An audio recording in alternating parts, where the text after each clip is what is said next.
Hey guys, here is my video about my networked learning project. The topic of mine was DSLR photography and trying to figure out how to work a DSLR camera. I've been wanting a DSLR camera for quite some time, but have never actually gotten one because I don't know what I'm doing and haven't really had the time to invest in learning it. So I figured why not use this project to take those initial steps in figuring it all out. So step one, I had to choose a camera. I know that Canon and Nikon are the biggest sellers of DSLR cameras, but I never really knew the difference between them, which one was worse or better for what I wanted. I asked a few people in our MAET program, and I also posted my question on Facebook saying like, hey, I'm interested in getting a camera. What do you guys know? I work at a restaurant, and one of our regulars reposted my status, and then she got several responses. This was one response from one of her friends, and it's this guy's opinion of the cameras, and I ended up going with this camera. So it says +1 for the Nikon 3100. They are being sold for screaming deals right now because the 3200 is coming out, but in reality will only be incrementally better. Pretty easy to find deals on a 3100 under $500 with body, lens, or lenses, and memory card. It is an amazing camera. It's got bang for the buck, and Nikon's entry-level lenses are the best in the industry. Canon has better bodies, but their basic lenses are crap, and with DSLR, it's all about the lens. Step 2, setting up the camera. This is when I realized how little I know about DSLR cameras. As we can see from the picture on the left, I was able to get everything set up after looking through the instruction manual to make sure I was putting the lens on correctly and all that stuff. If you look at the second picture on the right, the vertical one. So it's in manual setting in this picture based off the M. But if you look at this, there's lots of dials and modes, and it took me several weeks just to try and figure out what they were. Step 3, exploring the web. I knew I wanted to take the camera off of the auto setting. The problem though was that I had no idea what I was doing with the camera in the manual setting. I went to YouTube and help forums. Planet Nikon forums I really liked.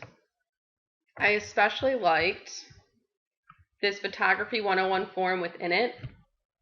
It had great tools, and you could really go onto it and pose any questions, and somebody was there to help and support you. Everybody on this is a beginner, and we're all just kind of learning together. I also really liked this website, froknowsphoto.com, and his forums are awesome, and there's one of the videos was this one, just a 16.5-minute intro video with basic photography tips specific to my camera. So it was really nice to be able to watch the video and go through with my camera because the settings all matched up. I also watched this video several times in an attempt to try and figure out shutter speed, aperture, and film speed a little bit more. So this one looks at just those 3 essential fundamentals and how they're used. Those are just a few of the many videos and Google searches and websites, web pages, forums I ended up going to. Step 4. So I was getting very easily overwhelmed trying to learn everything with the camera, and I decided to focus on shutter speed and aperture and try and really learn what those two things meant, what they did, and how to use them appropriately. So shutter speed. Shutter speed refers to how long the sensor in your camera is exposed to light. I read several times, and a lot of people compared it to a blink. If you look at this picture, I just took this using my phone, and this is the back of my camera on the manual setting.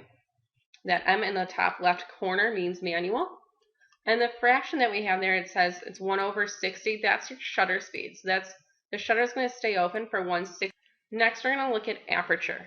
Aperture is the size of the opening in your DSLR's lens, which helps determine the amount of light that reaches the camera's sensor. Aperture is also the F. So right now our aperture is at f18. Step 6, shutter speed and aperture together.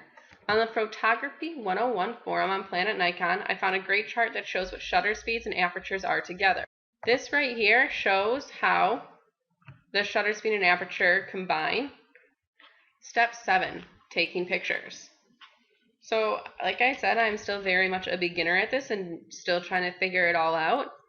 We look at the bottom right picture first. This was my attempt at taking a picture of the moon at night.